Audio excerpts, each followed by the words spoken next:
नाति हरे प्रसीद प्रसीद मातर् जगतोऽखिलस्य प्रसीद विश्वेश्वरि पाहि विश्वं त्वमेश्वरी देवी चराचरस्य शरणागत दीनार्थ परित्राण परायणे सर्वस्यार्थ हरे देवी नारायणी नमोस्तुते।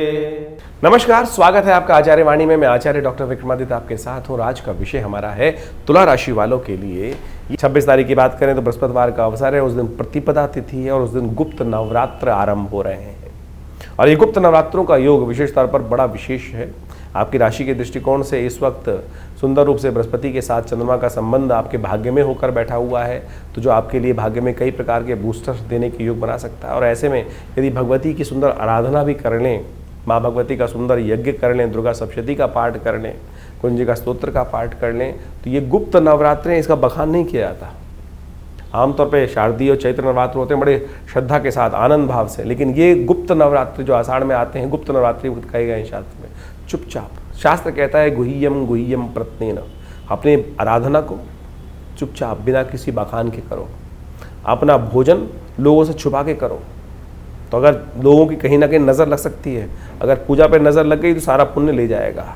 अगर आपके भोजन, आपके वैभव को देख के सामने वाले की नज़र लग गई तो सारा वर्चस्व समाप्त हो जाएगा। इसलिए ये कहा गया है शास्त्र में, ये दोनों कर्म चुपचाप अपने एकांत में बैठ के करने का प्रयास करना चाहिए, तभी आपको इसका लाभ मिलता है। तो गुप्त नवरात्रे आरंभ हो रहे हैं। इन शुद्ध रूप से अपने जीवन में इनका लाभ लेने के लिए माँ भगवती की सुंदर आराधना करें। प्रथमम शैलपुत्री जय द्वितीयम ब्रह्मचारिणी, तो इसी प्रकार से इसके योग रहेंगे। तो इसके लिए आप सुंदर रूप से माँ भगवती की सुंदर आराधना अवश्य करें, कल्याण के योग बनेंगे। ग्रह नक्षत्रों के दृष्टिकोण से भी वो भी आपको हमने बताया, और हमने विवेकानंद योगाश्रम में इस पूरे गुप्त नवरात्रि पर सहस्त्रचंडी महायज्ञ रखा है। आप उसका लाभ ले सकते हैं। माँ भगवती की सुंदर कृपा से अनेक कष्टों को दूर करने का योग बनेगा। आपके ऐसे योग बन रहे हैं। 27 तारीख शुक्रवार का अवसर है और द्वितीया तिथि इस दिन विद्यमान है। ग्रह परिवर्तन की तरफ जा रहे हैं और बुध के साथ चंद्रमा का जो योग ये बन रहा है वो कहीं ना कहीं आपके लिए, आपके कर्म के दृष्टिकोण से पूरी मेहनत के द्वारा लाभ के योग बनाता दिखाई दे रहा है। तो आगे जागिए, चलने आगे प्रयास कीजिए। मनोरथ द्वितीया है। अपने मनोरथों को सिद्ध करने के लिए आप पूरी तरह तटस्थ होकर काम करने का प्रयास करें तो वो आपके लिए अच्छा रहेगा। शुक्रवार के दिन कोशिश करें, गौ पूजन अवश्य करें, खट्टे फलों का दान करने का प्रयास करें। माँ भगवती के मंदिर में जाकर विशेष तौर पर फल इत्यादि का भोग उनको लगाएं। माँ की कृपा से, माँ ब्रह्मचारिणी की कृपा से आपके कष्टों को दूर करने का योग बनता दिखाई देगा। वहीं 28 तारीख की हम बात करें तो शनिवार का अवसर है और उस दिन तृतीया तिथि विद्यमान है। भगवती का आराधना करने का अवसर है और साथ साथ एक ग्रह विशेष परिवर्तन की तरफ जा रहा है। बृहस्पति महाराज जो हैं वो राहु के नक्षत्र आर्द्रा नक्षत्र में प्रवेश करेंगे। ये कहीं ना कहीं अस्त बृहस्पति को और थोड़ा क्षीण करते दिखाई देंगे। ऐसे में मन मस्तिष्क थोड़ा धर्म के विमुख हो सकता है। ध्यान रखिएगा आपकी राशि के दृष्टिकोण से। और धर्म के विमुख होते हैं तो कहीं ना कहीं भाग्य सो जाता है। वैसे ही बृहस्पति को वहाँ पे सूर्य ने अस्त कर रखा और ऐसे में बृहस्पति का राहु के नक्षत्र में जाने के कारण से और कमजोर स्थिति आएगी। तो गुप्त नवरात्रि इसका उपाय है। तीसरा नवरात्र है। माँ भगवती जैसे कहा, प्रथमम शैलपुत्री च द्वितीयम ब्रह्मचारिणी तृतीयम चंद्रघंटा। माँ भगवती चंद्रघंटा की आराधना जो विजय देने वाली हैं। घंटनाद की आवश्यकता किस लिए होती है? कई बार लोग कह देते हैं ना कि घंटानाद बजाते हैं, क्या भगवान बहरा है? क्या भगवान को नहीं? भगवान को जगाने के लिए नहीं। मंदिर में जाने से पहले वहाँ भगवान को जगाया नहीं जाता है, आपको जगाया जाता है। मेरा मन दिमाग खुल जाए और मेरे विचार ठीक हो जाए कि अरे मंदिर में आ गया हूँ। वो घंटी वहाँ मेरे लिए लगाई गई है कि मैं जागूँ। भाई परमात्मा तो सदा जागे हुए हैं। तो इसलिए चंद्रघंटा भगवती की आराधना करने के लिए सुंदर रास्ता है। नहीं तो देखिए, ध्यान रखिएगा, बृहस्पति अस्त और फिर राहु के नक्षत्र में जाने के कारण से कहीं ना कहीं भाग्य बने बनाए काम में धोखा मिल सकता है। तो इसको विशेष तौर पर ध्यान रखने की आवश्यकता है। कर्म से भागिएगा मत। कर्म से दूर भागेंगे तो कहीं ना कहीं बनी बनाई बातें वीक हो सकती हैं। और इस वक्त भाग्य दिखा रहा है कि कर्म में जितनी मेहनत करोगे उतना फल तो अवश्य प्राप्त कर ही लोगे। 29 तारीख रविवार का अवसर, चतुर्थी तिथि विद्यमान है और ग्रह नक्षत्रों के दृष्टिकोण से जो ग्रहों का योग परिवर्तन की तरफ बन रहा है, चंद्रमा विशेष तौर पर परिवर्तन की तरफ जा रहे हैं, शुक्र अपने ही राशि में प्रवेश कर रहे हैं। ये दोनों के दोनों योग आपके लिए महत्वपूर्ण बनते दिखाई दे रहे हैं। ऐसे में ये कहीं ना कहीं लाभ की स्थिति आपके लिए थोड़ा पॉजिटिव डायरेक्शन में उत्पन्न करने के योग बनाते दिखाई दे रहे हैं। लेकिन फिर भी हम आपकी राशि के दृष्टिकोण से कहेंगे कि भाग्य को थोड़ा सपोर्ट चाहिए। किसी कोशिश ये करें, थोड़ा सा यज्ञ का सहारा लें, माँ भगवती की सुंदर आराधना करने का प्रयास करें। दिव्य कार्यों को दूर न करें, परमात्मा से जुड़े हुए कार्य, पुण्य कार्यों को, अपने मन को उस पुण्य कार्य की तरफ लगाने का प्रयास करें। ये ग्रहणों के नक्षत्र ऐसे चल रहे हैं कि आप थोड़े पुण्यों के कार्यों से दूर होने के योग बना सकते हैं। जिनकी राशि है तो विशेष तौर पर तुला राशि, उसमें ऐसी स्थिति बन सकती है, और यदि बने तो समझ लेना ग्रह करा रहे हैं आपके द्वारा, तो इसको ठीक करने का प्रयास करेंगे तो अच्छा रहेगा।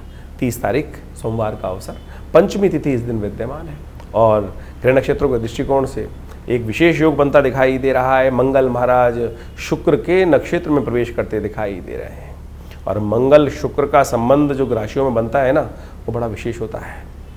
वो थोड़ा सा व्यक्ति को वासना विशेष में ज़्यादा फंसाता है, और आपकी राशि के दृष्टिकोण से ये योग कहीं ना कहीं आपको लाभ देता दिखाई दे रहा है। तो यानी कहीं ना कहीं अट्रैक्शन जो है वो आपको लाभ की तरफ ले जाता दिखाई देगा। तो इस अट्रैक्शन को सही रूप से यूटिलाइज करते हुए कार्य करेंगे तो समझें आपका अट्रैक्शन जो है, आपका जो अंदर से तेज है, वो कहीं ना कहीं अट्रैक्ट करता है। कई लोग उसमें बह जाते हैं और कई बार वो आपको लाभ देने के योग बना सकता है। तो आपके लिए स्थिति लाभ की बनती दिखाई दे रही है। चिंता ना करें, बुद्धि को एकाग्र रखें, लाभ की स्थिति बनेगी। तो ये ग्रहों का योगा योग इस आषाढ़ के महीने में जिस तरह चल रहा है, आपने समझा। दिन पर दिन आपकी राशि के दृष्टिकोण से कैसा योग आपके लिए रहेगा, कैसे ग्रहों के अनुसार से आपको उपाय करना चाहिए, ये वास्तविक तौर पर आपकी राशि के अनुसार से आप समझ सकते हैं।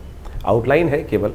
देखिए, वैसे तो हर व्यक्ति का भाग्य अलग अलग होता है, राशि के अनुसार से केवल आउटर पेरिफेरियल पे रूप में हम समझ सकते हैं, लेकिन वो भी एक ज्योतिष का एक अद्भुत पैमाना है जिसके द्वारा हम राशि के दृष्टिकोण से चीज़ों को समझते हैं।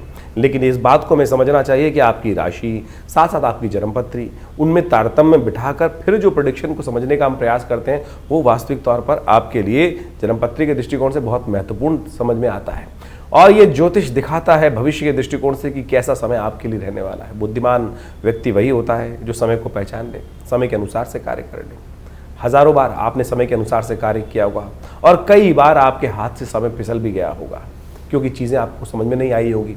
बाद में हमने विचार किया होगा कि उस समय यदि सही विचार हमारे मनोमस्तिष्क में आ गया होता तो हम आज कहाँ के कहाँ पहुँच गए होते। यही है बुद्धिमानी, यही ज्योतिष का नेत्र है, दिव्य नेत्र, जो सही समय पर यदि प्राप्त हो जाए तो चीज़ें आपके किस प्रकार से आपके जीवन में घटित हो सकती हैं। देखिए, बड़े भाग्य मानुष तन पावा, बड़े भाग्य से मनुष्य तन प्राप्त होता है। इसको ऐसे ही केवल भुस में लट मार मार के निकालने की आवश्यकता नहीं है। ज्ञान विज्ञान के उपयोग को अपने जीवन में उतारते हुए, ग्रहों के योगा योग को, दिन पर दिन जो ग्रहों का परिवर्तन है उसको समझते हुए यदि जीवन में हम समय को पहचानते हुए कार्य करेंगे तो जीवन में बहुत तीव्र गति से अपने लक्ष्य की प्राप्ति के निमित्त हम लक्ष्य की तरफ अग्रसित होने के सुंदर कार्य बना सकते हैं। ज्योतिष उसमें एक अद्भुत रूप से लाभ भी दे सकता है समय के अनुसार से। समय समय पर हमने भी अपने चैनल के माध्यम से आपके समक्ष विभिन्न भविष्यवाणियाँ उपस्थित करी हैं। आषाढ़ का महीना जिस प्रकार के योगों को लेकर आया है, षडाष्टक योग, शनि मंगल का योग चल रहा है। इस आषाढ़ के महीने में 5 बृहस्पतिवार का योग बन रहा है। विश्व के दृष्टिकोण से लड़ाइयों का, युद्धों का योग दिखाई दे रहा है। हमने इससे पिछले पूर्व अपने जो वीडियो बनाए थे उसके अंदर ये बात उपस्थित करी थी कि आकाशीय घटनाएं किस प्रकार की बन रही हैं और क्या क्या दुर्घटनाएं घटने के योग हैं। बहुत सी घटनाएं उसके अंदर आपके समक्ष में आई। अभी भी जिस प्रकार के योग हैं, षडाष्टक योग लगातार चल रहा है। विश्व में अशांति का वातावरण बनता दिखाई दे रहा है। युद्ध की स्थिति लगातार भयावह होती दिखाई दे रही है। विश्व में चल रहा है। लोग कह रहे हैं कि ये स्थिति आगे आने वाले विश्व युद्ध की तरफ अग्रसित हो रही है। बिल्कुल सही दिखाई देता है। अभी आज जल्दी ही आपको दिखाई देगा। मुहर्रम का जो वर्ष नया मुस्लिम हिजरी संवत के अनुसार से आरंभ हुआ चाहता है, वो साफ साफ दिखा रहा है कि अभी जिस प्रकार से इस्लामिक देशों को अलग अलग छितरा छितरा हम समझते दिखाई दे रहे हैं, आगे आने वाले समय में इनके ग्रहयोग के अनुसार से सब एक होते दिखाई देंगे। और जब ये सब एक होते दिखाई देंगे तो फिर एक पुनः भयावह स्थिति विश्व के दृष्टिकोण से, एक युद्ध के दृष्टिकोण से सामने आती दिखाई देगी। तो यानी इन समस्त ग्रहों को हमें अच्छे से समझना चाहिए और उसके अनुसार से कार्य यदि जीवन में करें तो बहुत रूप से चीज़ों को सही रूप से अपने जीवन में शुभ करने के निमित्त ले जा सकते हैं। इसके साथ साथ इस दिनों ग्रहों का जो परिवर्तन का योग चला, चाहे वो मंगल, चाहे वो शुक्र, इन सब ने अपने अपने नक्षत्रों में परिवर्तन किया और कई राशियों में परिवर्तन या कई अवस्थाओं में परिवर्तन हुआ। शुक्र महाराज अपने सुंदर रूप से अपनी राशि में आ गए। मंगल वहीं इन दिनों अपने राशि के दृष्टिकोण नक्षत्र में परिवर्तित करते हुए शुक्र के नक्षत्र में ही प्रवेश कर चुके हैं। तो ऐसे में इन सब का प्रभाव जो होने वाला है, ये सब आपको हमने समय समय पर बताने का प्रयास करते हैं। आपको समझ में भी आएगा। बहुत सारे लोग हैं जो तथाकथित तौर पर कई बार हमारे मनोमस्तिष्क में विडंबनाएं उत्पन्न करने का प्रयास करते हैं। हमारे ज्ञान पर भी कई बार लोग प्रश्न उपस्थित करने का प्रयास करते हैं। आपने जो कार्य जीवन में किया है उस पर भी आपके आसपास के लोग कई बार प्रश्न चिन्ह खड़ा कर देते हैं। उनके चक्करों में न फंसे, अपने शुद्ध ज्ञान को, अपने शुद्ध भारतीय संस्कृति के शुद्ध इस ज्ञान को, ज्योतिष विज्ञान को अपने जीवन में लाभ के निमित्त उपयोग करने से आपको लाभ ही मिलेगा। हमारे पूर्वज इससे अनेक प्रकार से लाभ लेते आए हैं और हम यदि सही समय पर अपने समय को पहचान लें तो सही रूप से अच्छे लाभ ले सकते हैं। आषाढ़ का महीना विशेष तौर पर गुप्त नवरात्रि का काल भी होता है। वर्षा ऋतु आरंभ हो जाती है। ऐसे में वर्षा ऋतु के अनुसार से कभी आकाश में बादल छा जाते हैं और कभी सूर्य निकल कर सामने आ जाता है। तो ऐसे में कई बार जीवन में ग्रहों जो स्थिति होती है ऐसी होती है, कभी बहुत बढ़िया से चल रहा है और कभी कभी ऐसा दिखाई देता है कि असमंजस की स्थिति हो जाती है। ऐसे में गुरु पूर्णिमा का पदार्पण होता है आषाढ़ के महीने में। ऐसे में नवरात्र भगवती की आराधना करने के सुंदर योग भी गुप्त नवरात्रि के रूप में उपस्थित होते हैं। इन सब योगों को हमें अपने जीवन में लाभ के निमित्त उपयोग करने का प्रयास करना चाहिए। जीवन में बड़ी भापाधापी भागता चला जा रहा है समय। हमको लगता नहीं है कि समय को हम कैसे अपने काबू में लाएं। जा पर कृपा राम की हुई ता पर कृपा सब जीवन में हर लोग कृपा करने के योग बना देते हैं, समझे। तो इसलिए राम को प्रसन्न करने का, इष्ट को प्रसन्न करने का प्रयास करें। तो जैसे भी ये न के न प्रकारेण जो भारतीय संस्कृति में योग का योग बनता है, जिस प्रकार से शुभ योग बनते हैं, उसमें हमारे ऋषि मुनियों ने हमें कहा है कि सुंदर रूप से परमात्मा की आराधना करने के लिए, अग्रसित होने के लिए हम बहाना बना लेते हैं। तो ये बहाना नहीं है, ये अपने आप को साधने का तरीका है। तो आषाढ़ के महीने में हमने विवेकानंद योगाश्रम में जैसा आपको अवगत कराया है कि गुप्त नवरात्रि का विशाल यज्ञ रखा है जो 26 तारीख से आरंभ होगा प्रतिपदा से, आषाढ़ के शुक्ल पक्ष की प्रतिपदा से, और पूरे 9 दिन दिव्य यज्ञ चलेगा माँ भगवती दुर्गा के सानिध्य में। जैसा हमने कई बार आपको अवगत कराया है, हमारा दिल्ली में ये सिद्ध स्थल विवेकानंद योगाश्रम मनोकामना सिद्धि मंदिर, भगवती की सुंदर प्रतिमा जो 1950 के 47 में जब भारत का विभाजन हुआ, वहाँ पाकिस्तान से हमारे इस घर में पधारी और ये 500 साल पुरानी दिव्य प्रतिमा है और हमारे आश्रम में आज भी वो प्रतिष्ठित है। उनके सानिध्य में ये सुंदर यज्ञ रहेगा। आप भी आएँ इस यज्ञ में, अपने निमित्त माँ भगवती के इस दिव्य यज्ञ में कुछ आहुतियाँ अर्पित करें। देखिए जीवन के कष्ट दूर होने के योग बनेंगे भगवती की कृपा से। अनेक प्रकार के जीवन में जब कष्टों को दूर करने का योग बनता है तो मन को संतुष्टि प्राप्त होती है और कुछ मनुष्य के हाथ में है नहीं। हमें लगता है कि हमने जीवन में विजय प्राप्त कर ली हमारे कर्मों से, ना, उसकी कृपा से। तो इसलिए उसकी कृपा का जब भी आपको प्राप्त करने का मौका मिले तो उससे चूकिए मत। सुंदर रूप से अपने आप को अग्रसित करें परमात्मा की प्रार्थना के प्रति, और जो कुछ ग्रह खराब भी है ना वो ठीक हो जाएंगे। कई बार लोग ज्योतिष को ऐसा समझ लेते हैं कि डरने का योग है, भयावह स्थिति ऐसी बन जाती है, लेकिन डरने से कुछ नहीं होगा, उपाय करने से होगा। उपाय हम आपके समक्ष समय समय पर उपस्थित करते रहते हैं और उनको बताने का प्रयास भी करते हैं।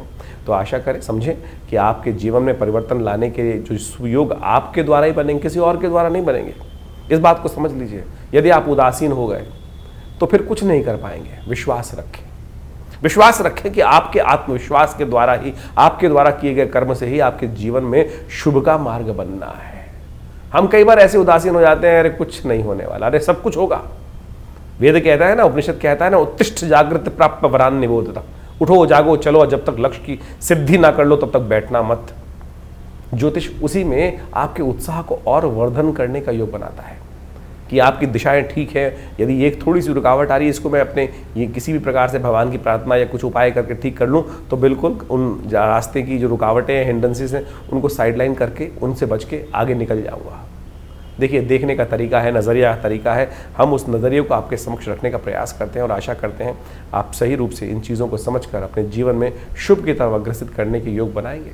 और हमारा ये आश्रम विवेकानंद योग आश्रम हमेशा आपके साथ बहुत सारे वीडियोज़ को, बहुत सारे कार्यक्रमों को साझा करता रहता है। आइए विवेकानंद योग आश्रम में जुड़िए इन कार्यक्रमों के साथ और अपनी संस्कृति के सही रूप को पहचानने का प्रयास करेंगे तो अच्छा रहेगा।